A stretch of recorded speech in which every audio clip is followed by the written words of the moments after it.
तो दोस्तों स्वागत है आपका बिहार न्यूज़ में। दोस्तों मैं हूं फिरदौस गनी और आप देख रहे हैं केडीवी लाइव। दोस्तों आज हो चुका है 5 मार्च 2023। तो आज की पूरे बिहार की टॉप न्यूज़ लग रहे हैं आपके लिए। दोस्तों वीडियो शुरू करने से पहले आपको बता दूं कि अगर आप नए आए हैं इस चैनल पर तो फिर चैनल को सब्सक्राइब करके बेल आइकन को प्रेस कर दीजिए और साथ में वीडियो को लाइक भी कर दीजिए। साथ ही साथ आपको बता दूं कि अगर आप अपने बिजनेस को केडीवी लाइव के माध्यम से प्रचार करना चाहते हैं, प्रमोट करना चाहते हैं तो आप ये काम बहुत ही आसानी के साथ कर सकते हैं। जी आपको केडीवी लाइव के ऑफिशियल नंबर पर संपर्क करना होगा और ये नंबर आपके मोबाइल स्क्रीन पर दिया गया है। इस नंबर पर संपर्क करके आप अपने बिजनेस को प्रचार कर सकते हैं, दूसरे लोगों तक पहुंचा सकते हैं। तो चलिए फिर शुरू करते हैं आज की पूरे बिहार की टॉप न्यूज़। दोस्तों आज बिहार न्यूज़ में सबसे पहले बात करेंगे कि तमिलनाडु में बिहारी मजदूरों के साथ बुरा बर्ताव हो रहा है। जब बिहारियों पर हो रहे इस हमले की तस्वीरें और फिर वीडियो भी सोशल मीडिया पर जम करके वायरल हो रहा है। इसके बाद मुख्यमंत्री नीतीश कुमार ने हमले में बिहार के डीजीपी को वहां के पुलिस महकमे से जानकारी लेने का निर्देश दिया। इसके बाद इस वायरल वीडियो को गलत बताया गया, लेकिन इसके बाद भी सीएम नीतीश कुमार इस मामले में अब जांच के लिए 4 सदस्यीय टीम को तमिलनाडु भेजने का निर्देश दिया है। इस बीच अब खुद बिहार के मुख्यमंत्री नीतीश कुमार ने ये साफ कर दिया है कि वे बिहार के लोगों को लेकर के काफ़ी चिंतित है। जी हाँ, दरअसल बिहार के मुख्यमंत्री नीतीश कुमार फणीश्वरनाथ रेणु की जयंती पर आयोजित एक समारोह में पहुंचे थे। इसी दौरान जब उनसे ये सवाल किया गया कि तमिलनाडु में बिहारी मजदूरों के साथ बर्बरतापूर्वक हमला किया जा रहा है, नीतीश कुमार ने इन सवालों के जवाब में कहा है कि जब मुझे इस बात की जानकारी मिली कि तमिलनाडु में बिहारी मजदूरों पर हिंसा हो रहा है तो फिर उसी समय मैंने तुरंत इस मामले में जांच का आदेश दिया है और अब हमने 4 सदस्यीय टीम कमेटी बना करके तमिलनाडु भेजने का निर्देश दिया है। ये टीम आज तमिलनाडु के लिए रवाना होगी।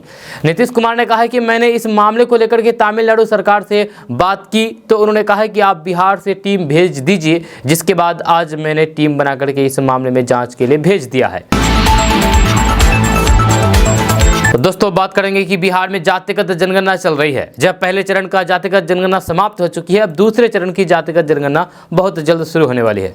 जब बिहार में अब 215 जातियों के आधार पर जाति आधारित गणना होने वाली है।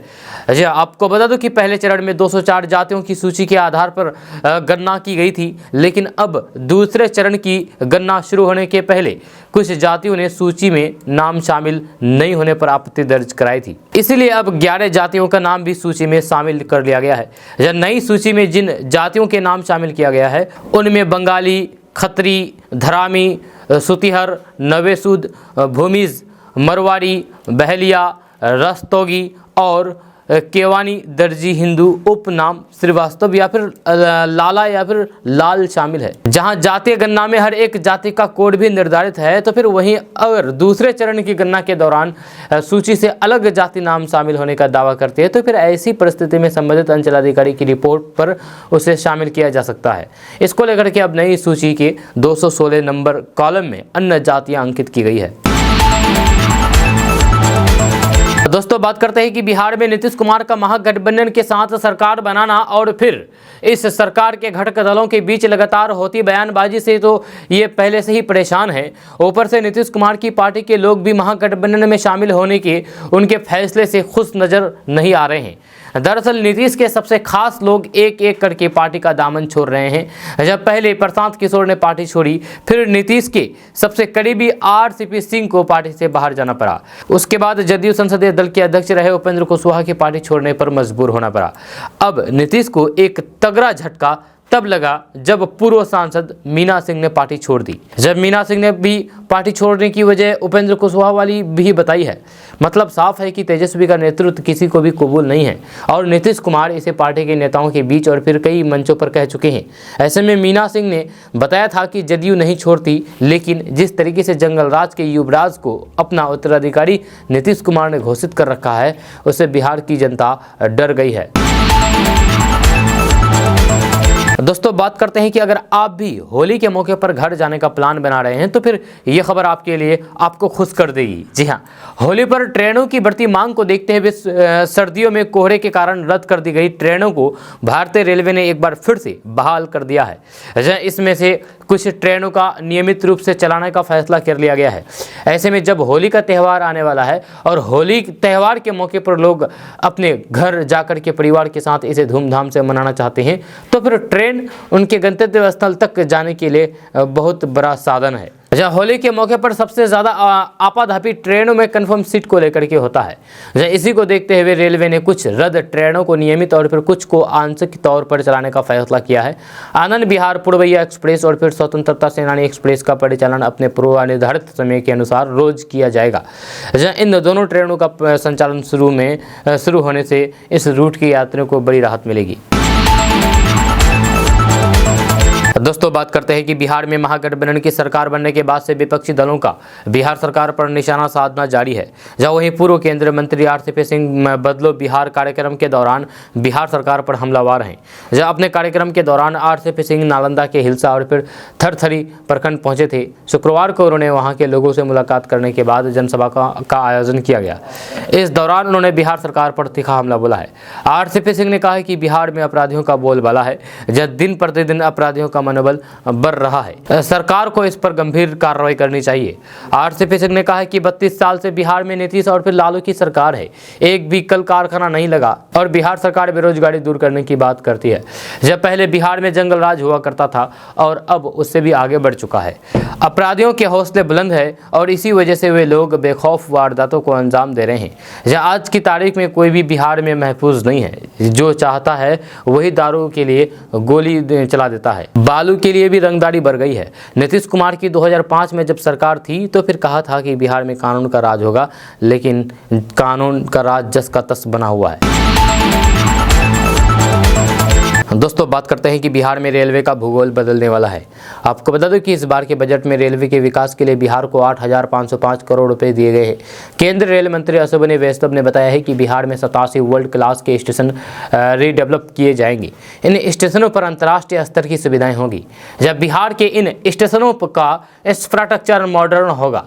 जहाँ आपको बता दें कि बिहार में रेलवे इंफ्रास्ट्रक्चर बनाने पर तेजी से काम किया जा रहा है। इसके अलावा जल्द ही बिहार में 3 वंदे भारत ट्रेन चलेगी। इसके लिए भी इंफ्रास्ट्रक्चर तैयार किया जा रहा है। आपको बता दूं कि बिहार में 1563 करोड़ रुपए की मदद से नए रेलवे लाइन प्रोजेक्ट पर काम चल रहा है। न्यौरा, दानियावान और बड़बीघा शेखपुरा के बीच नई रेलवे लाइन तैयार किया जा रहा है। बताया जा रहा है कि 2-3 से ज़्यादा काम इस प्रोजेक्ट का पूरा हो चुका है। ये नई रेलवे लाइन बन जाने से पटना किऊल मेन लाइन पर भार कम हो जाएगा। इसके अलावा बिहार के 87 मौजूदा स्टेशनों को वर्ल्ड क्लास सुविधाओं के साथ रीडेवलप किया जाएगा। अमृत भारत स्टेशन स्कीम के तहत इन स्टेशनों को डेवलप किया जाएगा। इसमें पटना, राजगीर, दानापुर और जहानाबाद स्टेशनों का नाम भी शामिल है। दोस्तों बात करेंगे कि तमिलनाडु में बिहारियों के साथ हो रही बर्बरता पर भागलपुर से सांसद अजय मंडल ने बड़ा बयान दिया है। जहां अजय मंडल ने कहा है कि तमिलनाडु को शिक्षित राज्य कहा जाता है, लेकिन जिस तरीके से बिहारी के साथ वहां हो रहा उसे मूर्ख राज्य का कहना उचित होगा। प्रधानमंत्री नरेंद्र मोदी इस मामले में कोई भी संज्ञान नहीं ले रहे हैं। प्रधानमंत्री सारे धर्म को देख रहे हैं। जब कहीं उनके मन में ये तो नहीं है कि तमिलनाडु में क्रिश्चियन है, यहाँ से बिहारी जा रहा है, लड़ेंगे तो फिर वोट बढ़ेगा। प्रधानमंत्री संज्ञान नहीं ले रहे हैं। इसका मतलब है कि तमिलनाडु में की सरकार के साथ मिलकर के वे बिहारियों को मरवा रहे हैं। जनता सब समझ रही है। जब बेहतर होगा मामले में कार्रवाई करें। दोस्तों बात करते हैं कि तमिलनाडु में प्रवासी मजदूरों पर हमले के आरोपों को लेकर के राज्य सरकार पूरी तरीके से एक्टिव हो गई है। बिहार सरकार के निर्देश अनुसार पुलिस ने 3 लोगों पर केस भी दर्ज कर लिया है। यह तमिलनाडु पुलिस पहले ही कह चुकी है कि इस संबंध में सोशल मीडिया पर जो वीडियो शेयर किए जा रहे हैं वे फर्जी है, भ्रामक है। जहाँ ये तमिलनाडु सरकार का और वहाँ के पुलिस का कहना है। तमिलनाडु पुलिस का कहना है कि इसके बावजूद भी बिहार सरकार ने प्रवासियों पर हमले के आरोपों की जाँच के लिए शुक्रवार को वरिष्ठ अधिकारियों के एक दल को तमिलनाडु भेजने का फैसला किया। यह तमिलनाडु पुलिस की ओर से जारी एक बयान में कहा गया है कि पुलिस बिहारी प्रवासी मजदूरों पर हमले की फर्जी खबरें वीडियो फैलाने के खिलाफ पुलिस कड़ी कार्रवाई कर रही है। जब पुलिस ने इस मामले में हिंदी डेली दैनिक भास्कर के संपादक मोहम्मद तनवीर नामक पत्रकार और फिर बीजेपी प्रवक्ता प्रशांत उमराव के खिलाफ केस दर्ज किया है। जहां इन पर झूठी इन्फॉर्मेशन को शेयर करने का आरोप है। पुलिस ने इनकी गिरफ्तारी के लिए स्पेशल टीम भी बनाई है। बिहार के मुख्यमंत्री कार्यालय की ओर से जारी एक बयान के अनुसार मुख्यमंत्री ने तमिलनाडु में बिहार के लोगों पर कथित हमले को लेकर के मुख्य सचिव और फिर पुलिस महानिदेशक के साथ उच्च स्तरीय समीक्षा बैठक की है। जब बैठक में यह निर्णय लिया गया है कि राज्य के वरिष्ठ अधिकारियों की एक टीम, जिसमें वरिष्ठ पुलिस अधिकारी भी शामिल होंगे, जो तमिलनाडु के उस प्रभावित क्षेत्र का दौरा करेंगे जहां से ऐसी खबरें मिली है। दोस्तों, बात करते हैं कि बिहार विधानसभा में टकराव होने के आसार नजर आने लगे हैं। जब विधानसभा में बीजेपी के विधायक हर रोज हंगामा कर रहे हैं, आज तेजस्वी यादव ने कहा कि उन पर कार्रवाई होनी चाहिए। इसके बाद विधानसभा अध्यक्ष ने कहा कि वह हंगामे करने वालों को निष्कासित करेंगे। अध्यक्ष की धमकी पर बीजेपी विधायकों ने कड़े तेवर दिखाए हैं। बीजेपी विधायक और पूर्व मंत्री जीवेश मिश्रा ने कहा कि बिहारियों के लिए जान दे दूंगा, मैं किसी से डरने वाला नहीं हूँ। जब मुझे अपने क्षेत्र की जनता ने चुन करके भेजा है, किसी के बाप ने यहाँ नहीं बैठाया है। दरअसल विधानसभा में हंगामा के बीच डिप्टी सीएम तेजस्वी यादव ने कहा था कि भाजपा विधायकों पर कार्रवाई होनी चाहिए। इसके बाद विधानसभा अध्यक्ष ने कहा कि वे संसदीय कार्य मंत्री की सलाह लेकर के कार्रवाई करेंगे। शुक्रवार को सदन की कार्रवाई जब समाप्त हो रही थी तो फिर अध्यक्ष ने कहा कि बीजेपी के विधायक अलोकतांत्रिक काम कर रहे हैं। अध्यक्ष ने हंगामा करने वाले बीजेपी के 4 विधायकों को खास तौर पर नाम लिया, जिसमें जीवेश मिश्रा, जनक सिंह, प्रमोद कुमार और लखींद्र पासवान शामिल थे। इसके बाद मीडिया ने जीवेश मिश्रा से पूछा कि अध्यक्ष ने उन्हें निष्कासित करने की चेतावनी दी। जवाब में जीवेश मिश्रा ने कहा कि बिहारियों के लिए, बिहार के मजदूरों के लिए सदन से निष्कासित बहुत छोटी बात है। यह जरूरत पड़ी तो फिर बिहार के लोगों के लिए जान भी दे देंगे। मीडिया ने पूछा है कि क्या उन्हें स्पीकर की चेतावनी से डर नहीं लग रहा है, तो जीवेश मिश्रा ने कहा कि किस बात से डरेंगे। मेरे विधानसभा क्षेत्र जाले की महान जनता ने मुझे चुन करके भेजा है, किसी के बाप ने मुझे यहाँ नहीं बैठाया है। जाले की जनता से मुझे चुन करके भेजा है। मैं अगर डरता हूं तो फिर वहां की जनता से डरता हूं। दोस्तों, बात करते हैं कि तमिलनाडु में बिहारी मजदूरों के साथ कथित हिंसा पर सियासत लगातार गर्माती जा रही है। समाचार पत्रों और फिर दूसरे माध्यमों का हवाला देते हुए बिहार के मुख्यमंत्री नीतीश कुमार ने इस मामले की जांच को लेकर के बिहार से 3 सदस्यीय टीम गठित करके उसे जांच के लिए भेज दिया है। जहां इस बीच अब इस पूरे मामले को लेकर के यूपी में काबा फेम सिंगर नेहा सिंह राठौड़ की प्रतिक्रिया सामने आई है। दरअसल अपने 1 दिवसीय दौरे पर राजधानी पटना पहुंची लोक गायिका नेहा सिंह राठौड़ ने तमिलनाडु हिंसे को लेकर के कहा कि बिहार में आज जो शिक्षा और फिर रोजगार की स्थिति है, उसके कारण लोगों को यहां से पलायन करना उनकी मजबूरी बनकर के रह गई है। उन्होंने साफ तौर पर कहा कि मैं खुद को भी प्रवासी मजदूर ही मानती हूं। मुझे अच्छी तरीके से मालूम है कि वहां उनके साथ क्या बर्ताव किया जाता है, लेकिन वे भी मजबूर हैं। इसके अलावा उन्होंने बिहार सरकार पर हमला बोलते हुए कहा कि पिछले 15 और 17 सालों से जो लोग सरकार चला रहे हैं, वे लोग बिहार के विकास पर ध्यान नहीं दे रहे हैं। इसी कारण यहाँ से लोग बाहर जाने पर मजबूर हैं। अब उन पर हमला किया जा रहा है, तो फिर सरकार में बैठे इन नेताओं से सवाल किया जाना चाहिए कि ये माहौल क्यों बन रहा है और इसके लिए कौन जिम्मेदार है। इसके आगे उन्होंने कहा है कि तमिलनाडु हिंसे को लेकर के बिहार के मुख्यमंत्री और उप मुख्यमंत्री से सवाल किया जाना चाहिए, ये लोग आखिरकार क्यों कोई सुध नहीं ले रहे हैं। इन दोनों का बयान भी अलग अलग लग रहा है। जब मैं बस इस मामले में उचित कार्रवाई की मांग करती हूँ। दोस्तों, बात करते हैं कि जदयू से अलग होने के बाद उपेंद्र कुशवाहा इन दिनों विरासत बचाओ नमन यात्रा पर निकले हुए हैं। अपनी इस यात्रा में वे लगातार बिहार सरकार की कमियों को गिना रहे हैं। वहीं इस बात की भी चर्चा तेज है कि उपेंद्र कुशवाहा जल्द ही भाजपा में शामिल होंगे, लेकिन अब इन तमाम सवालों का जवाब उपेंद्र कुशवाहा ने दे दिया है। उपेंद्र कुशवाहा ने साफ तौर पर कह दिया है कि मैं मर जाऊंगा लेकिन कभी भी बीजेपी में शामिल नहीं होऊंगा। दरअसल उपेंद्र कुशवाहा इन दिनों विरासत बचाओ समाधान यात्रा पर निकले हुए हैं। जहाँ इस यात्रा को लेकर के उपेंद्र कुशवाहा फरबिसगंज में मौजूद थे। इसी दौरान जब उनसे ये सवाल किया गया है कि वे भारतीय जनता पार्टी में कब शामिल हो रहे हैं, तो फिर उपेंद्र कुशवाहा ने साफ कर दिया है कि उन्हें मरना स्वीकार है लेकिन बीजेपी में जाना स्वीकार नहीं है। हालांकि इससे पहले भी जब उपेंद्र कुशवाहा जदयू का हिस्सा थे, तब इस बात की चर्चा तेज थी कि वे बीजेपी में शामिल होंगे। जब इसको लेकर के सवाल किया गया तो फिर उन्होंने कहा था कि मैं बीजेपी में शामिल नहीं होऊंगा। इसके बाद जब उन्होंने फिर से कह दिया है कि मैं उन्हें बीजेपी में कभी शामिल नहीं होना है मुझे। इसके अलावा उपेंद्र कुशवाहा ने कुछ दिन पहले नीतीश कुमार को बड़ा झटका दिया था, जहाँ कई बड़े नेता जदयू छोड़ करके पार्टी की राष्ट्रीय लोक जनता दल के साथ आ गए थे। दोस्तों बात करते हैं कि आरजेडी के बयानवीर विधायक सुधाकर सिंह के तेवर काफ़ी तीखे हैं। मुख्यमंत्री नीतीश कुमार तो लगातार हमला बोल रहे हैं, लेकिन अब अपनी ही पार्टी की बात को अनसुनी कर रहे हैं। उन्होंने कहा कि मुझे बाहर निकलने की बात जिसने कही है उसको पता होना चाहिए कि लोकतंत्र में जनप्रतिनिधियों को निकालने का अधिकार केवल जनता का है। पार्टी ने जो भी कार्रवाई मेरे ऊपर की थी उसका पहले ही जवाब दे चुका हूँ, कुछ महीने से ऊपर हो गया। आगे पूर्व मंत्री सुधाकर सिंह ने कहा है कि विधायक के रूप में मुझे सवाल करने का हक है। मुख्यमंत्री उनको बाहर निकालने की बात कह रहे हैं। इस पर कहा है कि मुझे बोलने का हक है। सवाल हमेशा सत्ता से किया जाता है या विपक्ष से नहीं किया जाता। दोस्तों बात करते हैं कि 2019 में बीजेपी के लोकसभा चुनाव में प्रधानमंत्री नरेंद्र मोदी के नेतृत्व में बिहार में विपक्ष का सुफरा साफ कर दिया था, जहां इस बार नए समीकरण बीजेपी को चुनौती दे रही है। जहां हाल ही में आए एक सर्वे में बीजेपी के लिए बुरी खबर सामने आई है। यह सर्वे के अनुसार बिहार में यूपीए का मैजिक चलता हुआ नजर आ रहा है। जहां लोकसभा चुनाव होने में बस 1 साल की वक्त रह गया है। यह सभी दलों ने 2024 को लेकर के अपनी तैयारियां शुरू कर दी है। हाल ही में 2024 के लोकसभा चुनाव को लेकर के सी वोटर और इंडिया टुडे का एक सर्वे सामने आया है। सर्वे में इस बार बिहार में यूपी की लहर चलती हुई दिखाई दे रही है। सर्वे के अनुसार बिहार में यूपी को लोकसभा की 25 सीटें मिलने का अनुमान लगाया गया था, जब 2019 के लोकसभा चुनाव में यूपीए को महज 1 सीट मिली थी। सर्वे की माने तो 5 साल में यूपीए की सीटें 25 गुना तक बढ़ गई है। यही नहीं, यूपीए दलों को 2019 में 5% वोट मिले थे, जो ताज़ा सर्वे में बढ़ करके 47% हो गया। सर्वे के नतीजे यूपीए के लिए खुशी की बात तो हो सकते हैं, लेकिन हमें ये ध्यान रखना होगा कि ये एक सर्वे ही है और सर्वे कई बार गलत भी हो सकते हैं। साथ ही साथ अभी लोकसभा चुनाव में साल भर का समय बचा हुआ है। ऐसे में नए समीकरण और फिर मुद्दे उभर सकते हैं जो चुनाव का गणित बदल सकता है। दोस्तों बात करते हैं कि बिहार में मौसम बदला तो अब बच्चों को लेकर के चिंताएं भी बढ़ने लगी है।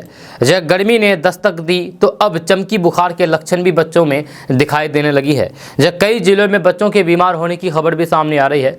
पिछले कुछ दिनों से गोपालगंज और भागलपुर में बच्चों के बीमार पड़ने की बात बताई जा रही है। वहीं मुजफ्फरपुर में स्वास्थ्य विभाग पहले से ही इसे लेकर के अलर्ट मोड पर है। मुजफ्फरपुर जिले में कई बच्चों में चमकी बुखार के लक्षण पाए जा चुके हैं, जिन्हें इलाज के बाद अब घर भी भेजा जा चुका है। मौसम में बदलाव आने के साथ ही चमकी बुखार ने अपनी धमक दे दी है। जब पिछले 3 दिनों में गोपालगंज जिले में अलग अलग जगहों पर चमकी बुखार के 5 संदिग्ध बच्चे मिले थे, लेकिन अस्पताल में इसके लिए कोई खास तैयारी नहीं की गई। जब बच्चों में लक्षण मिलने पर परिवार वाले स्थानीय अस्पताल ले गए, वहां से डॉक्टरों ने सदर अस्पताल रेफर कर दिया। जब सदर अस्पताल आने पर परिवार वाले बच्चों के इलाज को लेकर के परेशान हैं। अभिभावक अपने बीमार बच्चे को गोद में लेकर के इमरजेंसी से लेकर के पीकू वार्ड तक चक्कर काटते दिखते हैं। जब बच्चों को काफी मशक्कत के बाद पीकू वार्ड में भर्ती कराया गया है। दोस्तों बात करते हैं कि रामचरितमानस विवाद अभी थमा नहीं है। जब भाजपा जदयू समेत कई दलों के नेता राजद के शिक्षा मंत्री चंद्रशेखर पर कार्रवाई की मांग कर रहे हैं, वहीं राजद सुप्रीमो लालू प्रसाद यादव की बेटी रोहिणी आचार्य ने शिक्षा मंत्री की दलील पर मुहर लगा दी है। जब रोहिणी आचार्य ने राजद के ट्वीट को दोहराते हुए लिखा है कि रामचरितमानस में महिलाओं, शूद्रों, दलितों, कुम्हार और कलवार के बारे में उल्टा पुल्टा किसने लिखा। इसका मतलब यह कि लिखने वाला पूर्वाग्रह से ग्रस्त नकारात्मक जीव था। रोहिणी आचार्य ने कहा है कि ये क्यों ना मान लिया जाए कि मोहन भागवत का ये बयान भाजपा के उन बहादुर नेताओं के लिए आईना है, जिन्होंने जातीय स्वार्थ में अंधे होकर के ग्रंथों पर परंपरा के सहारे शूद्र और नारी को प्रताड़ना के अधिकारी वाले अनुचित बात को भी जायज ठहराने और फिर विरोध में सुर उठाने को ही कहा है। जब रोहिणी आचार्य ने यहीं पर नहीं रुकी, उन्होंने आगे लिखा है कि धर्मद्रोही की संज्ञा से विभूषित करके फूले ना समा रहे थे।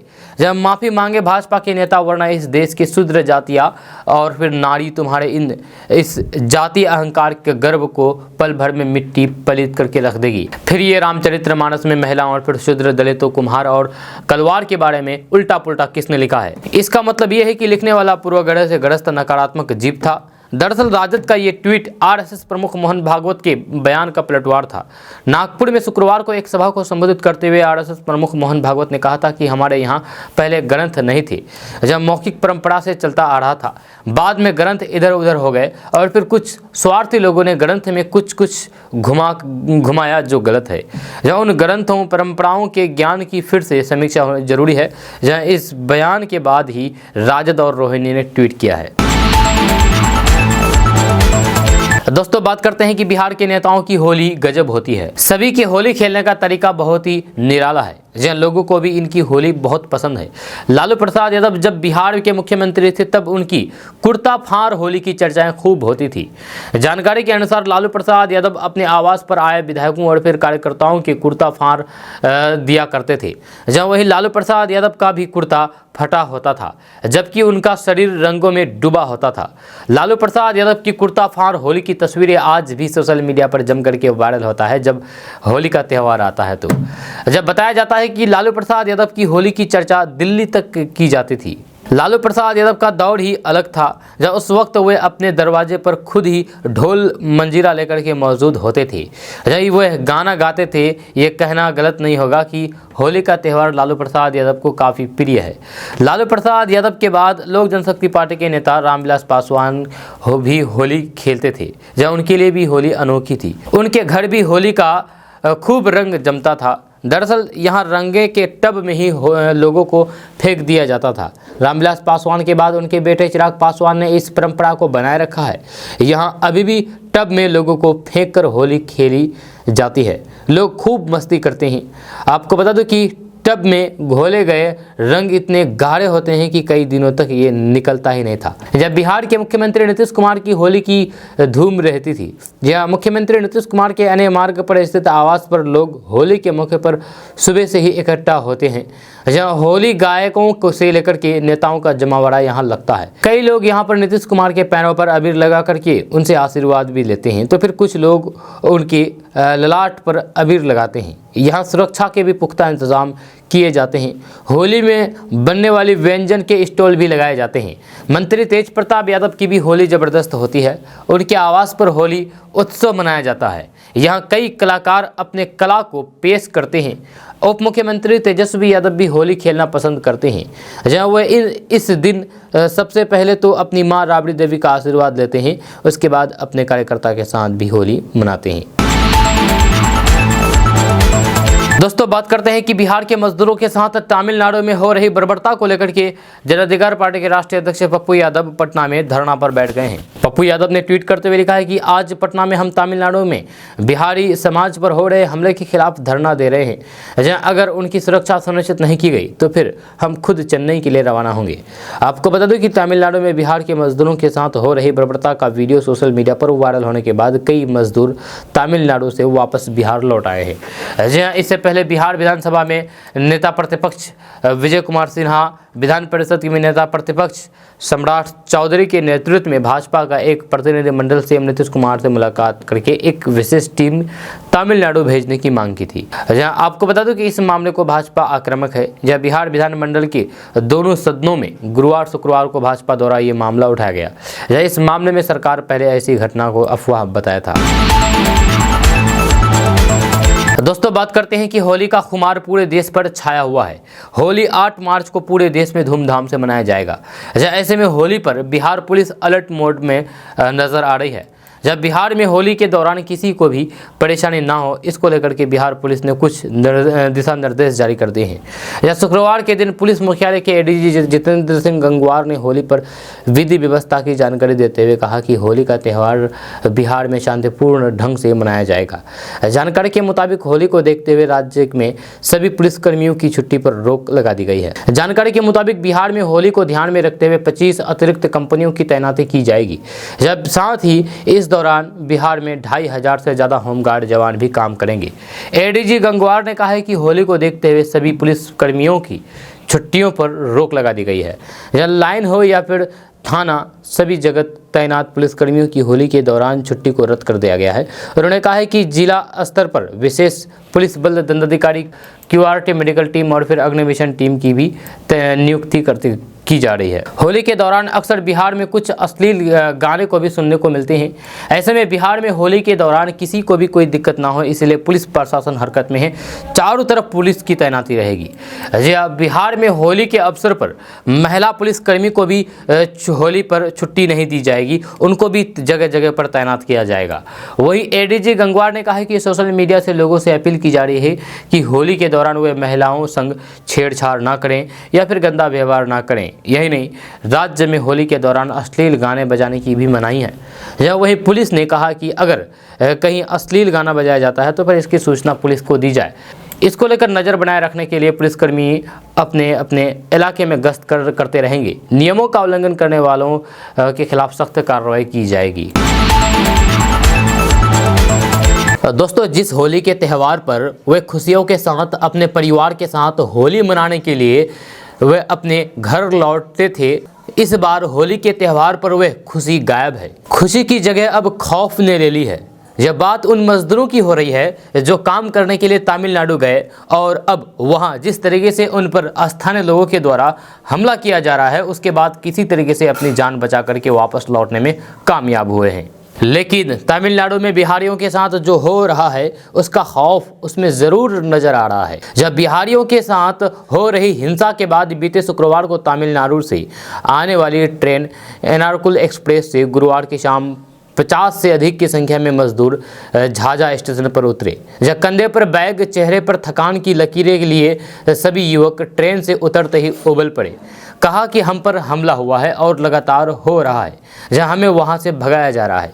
तमिलनाडु में काम करने वाले अमूमन दुर्गा पूजा और फिर छठ पर्व पर घर आते थे, जहाँ इस बार परिस्थिति बस उन्हें घर लौटना पड़ा। अधिकांश बिहारी मजदूर बिना पगार लिए लौट आए हैं। कुट्टी के रहने वाले वीरेंद्र कुमार ने बताया है कि वे त्रिपुर के पातीपुर इलाके में के लोहे की कंपनी में काम करता है, जहाँ इस इलाके में भी हिंदी भाषी मजदूरों पर स्थानीय लोगों ने हमला किया, जिस कारण कई मजदूर भयवश बिना वेतन लिए ही घर वापस लौट आए हैं।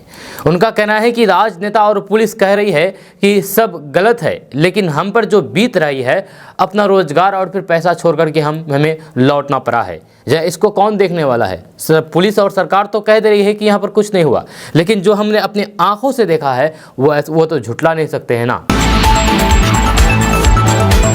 दोस्तों, बात करते हैं कि बिहार के डिप्टी सीएम तेजस्वी यादव ने शुक्रवार को विधानसभा में खड़े होकर के ये कह दिया है कि तमिलनाडु में बिहारियों के साथ कुछ गलत नहीं हो रहा है। भाजपा और भाजपा प्रायोजित मीडिया पूरी तरीके से अफवाह फैला रहा है। दरअसल आरोप ये लग रहा है कि जिस समय तमिलनाडु में बिहारियों पर हमला किए जा रहे थे, उसी वक्त तेजस्वी यादव चार्टर्ड प्लेन से चेन्नई जाकर के तमिलनाडु के सीएम का बर्थडे मना रहे थे। केडीबी लाइव ने तमिलनाडु में काम करने वाले कई मजदूर और उनके परिवार वालों से बातचीत की। तमिलनाडु से बिहार के कई मजदूर जान बचा करके वापस आए। जब वापस अपने घर आ गए, जब वैशाली के मजदूर अपने घर वापस आए हैं, जब उनकी आंखों में खौफ साफ साफ दिख रहा था। वापस लौटने वाले मजदूर रोनित ने बताया है कि हम वहां एक कपड़े मिल में काम कर रहे थे। 20 दिन पहले से ही माहौल खराब होने लगा था। जब लगा कि अब जान नहीं बचेगी तो फिर भाग करके वापस आए हैं। मेरा भाई और फिर 2 चचेरे भाई अभी भी वहाँ फंसे हैं। जब हमारा वहाँ पर बाइक और फिर दूसरा सामान है, वह इन सामानों को बेच करके बिहार लौटेंगे। जब हमारा पूरा परिवार दहशत में है। रोनित ने बताया है कि 24 फरवरी की बात है, जहां हम लोग बिहार के मजदूर बस से मिल में ड्यूटी के लिए जा रहे थे। रास्ते में पलाई बस स्टैंड पर तमिल युवकों का झुंड खड़ा था। उन्होंने बस रुकवाया और हम लोगों से पूछा है कि कहाँ के रहने वाले हो। हम लोगों ने अपना घर बिहार बताया तो फिर हमें गालियाँ दी, धमकी भी दिया गया। जब वे कह रहे थे कि तुम लोगों के कारण हमारा मजदूरी कम हो गया है, जब तुम लोगों को काम नहीं करने देंगे। उनके धमकाने के बाद हम लोग रात भर डरे हुए हैं। रात में ही ट्रेन का टिकट बनवाया और एक दिन बाद दोपहर के 1:30 बजे निकल करके वहाँ से आ गए। वहाँ दिन में हमले कम हो रहे हैं, ज़्यादा हमले शाम के बाद हो रहे हैं। दोस्तों, बात करते हैं कि बिहार के मुख्यमंत्री नीतीश कुमार के ड्रीम प्रोजेक्ट में शामिल गंगा जल आपूर्ति योजना और फिर गया में फल्गु नदी पर गया जी रबर डैम की तारीफ अब राष्ट्रीय स्तर पर हो रही है। जब बिहार के इन दोनों प्रमुख योजनाओं को दिल्ली में आयोजित समारोह में राष्ट्रीय पुरस्कार CBIP अवार्ड 2022 दिया गया है। यह शुक्रवार को यह अवार्ड केंद्रीय मंत्री RK सिंह ने दिया है। बताया जाता है कि सरकार द्वारा स्थापित संस्थान central board of irrigation and power द्वारा बिहार की इन योजनाओं का चयन जल संसाधन के सर्वोत्तम कार्यान्वयन की श्रेणी में किया गया है। ये पुरस्कार जल संसाधन विभाग के सचिव संजय कुमार अग्रवाल और फिर अभियंता प्रमुख सिंचाई सर्जन ईश्वर चंद्र ठाकुर ने प्राप्त की है। इस मौके पर जल संसाधन मंत्री संजय कुमार झा ने बताया है कि बाढ़ के पानी से दक्षिण बिहार के शहरों में जल संकट के समाधान और फिर गया में फल्गु नदी में पूरे वर्ष जल की उपलब्धता रहेगी। जब मानसून अवधि में लिफ्ट करके कुल 151 किलोमीटर लंबी पाइपलाइन के जरिए दक्षिण बिहार के जल संकट वाले प्रमुख शहरों गया, बोधगया और फिर राजगीर में पहुंचाया गया है। दोस्तों बात करते हैं कि ये बिहार के लोगों के लिए काम की खबर है, जहां उनका सफ़र और आसान होने वाला है, जो हम आपको बताने जा रहे हैं। दरअसल Varanasi Ranchi Kolkata 6 lane greenfield highway का इस साल निर्माण शुरू होगा। इसको लेकर के कल इसके निर्माण एजेंसी के चयन के लिए अलग अलग तकनीकी बिड NHAI द्वारा खोला गया।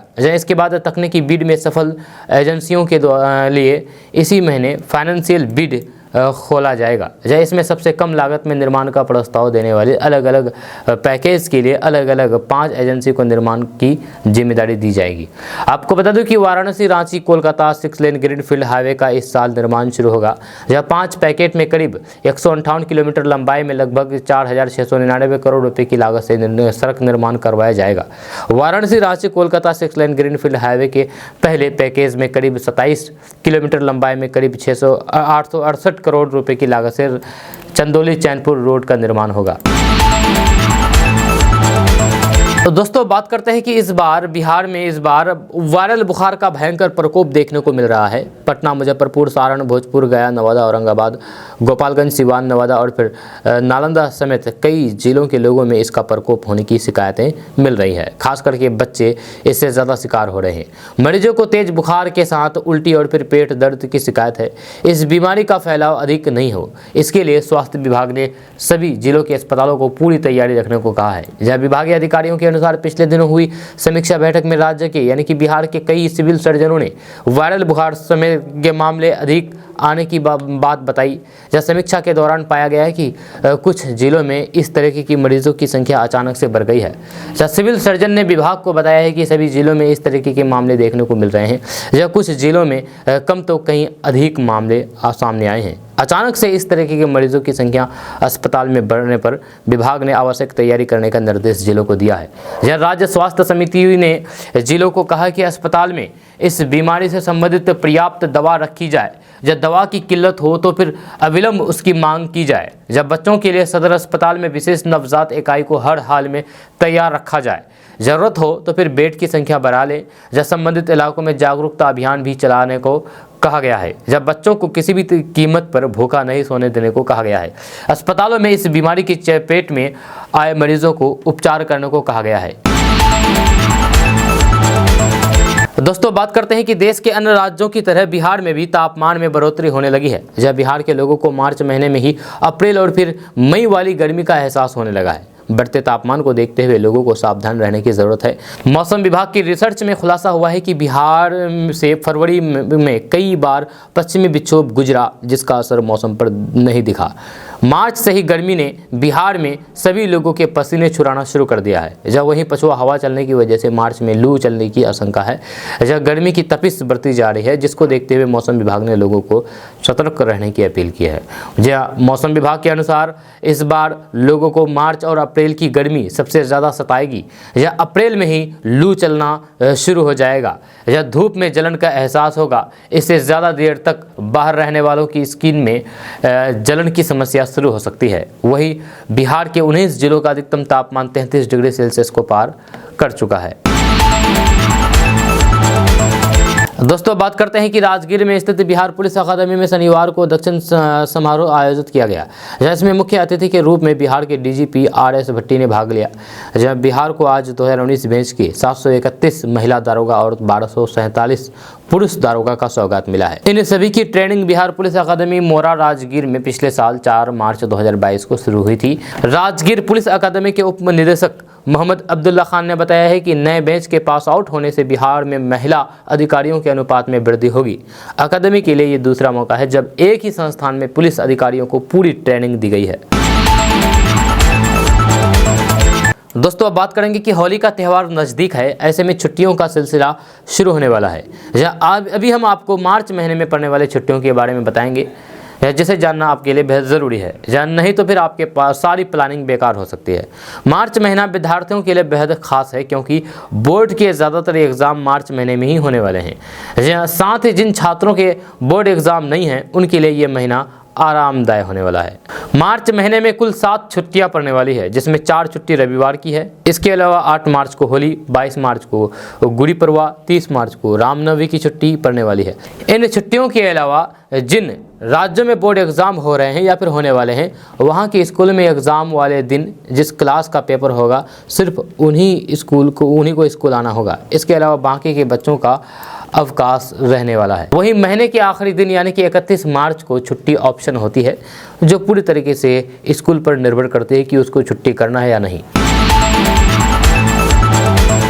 दोस्तों बात करते हैं कि बिहार में बदमाशों का तांडव लगातार जारी है। जहाँ बिहार के अंदर अक्सर इन बदमाशों के काले कारनामे के पोल खुलते हैं। इस बीच अब एक ताज़ा मामला बिहार के बेगूसराय से निकल करके सामने आ रहा है, जहां एक डॉक्टर ने एक मरीज के साथ छेड़खानी का मामला निकल करके सामने आया है। दरअसल बिहार के बेगूसराय में दंत चिकित्सक के यहां इलाज कराने गई एक किशोरी ने डॉक्टर पर छेड़खानी का आरोप लगाया है। जब बच्ची के द्वारा जब इसकी जानकारी अपने परिवार वालों को दी गई तो फिर परिवार वाले अस्पताल पहुँच करके जम करके हंगामा मचाया। हंगामे के दौरान मौका फ़ायदा उठाते हुए डॉक्टर और फिर क्लिनिक के मेडिकल स्टाफ क्लिनिक में ताला लगा करके फरार हो गए। बताया जा रहा है कि नगर थाना क्षेत्र के बड़ी पोखर में स्थित मालती डेंटल हॉस्पिटल की है, जहां एक लड़की दंत रोग विशेषज्ञ राजीव कुमार सिंह के यहां दांत का इलाज कराने पहुंची थी और फिर इलाज के दौरान डॉक्टरों से छेड़खानी की घटना की गई। परिवार वालों ने महिला थाना में प्राथमिकी दर्ज कराई है, जिसके बाद महिला थाना पुलिस ने पूरे मामले की जाँच में जुट गई है। दोस्तों आज का न्यूज़ बस यहाँ तक। कैसा लगा नीचे कमेंट बॉक्स में कमेंट करके ज़रूर बताइएगा। अगर आप कुछ कहना चाहते हैं इसके बारे में तो नीचे कमेंट बॉक्स में कमेंट करके ज़रूर बता सकते हैं। अगर आप हमारे चैनल पर नए आए तो फिर चैनल को सब्सक्राइब करके बेल आइकन को प्रेस कर दीजिए। अगर आप इस वीडियो को हमारे फेसबुक पेज पर देख रहे हैं तो पेज को फॉलो कर दीजिए।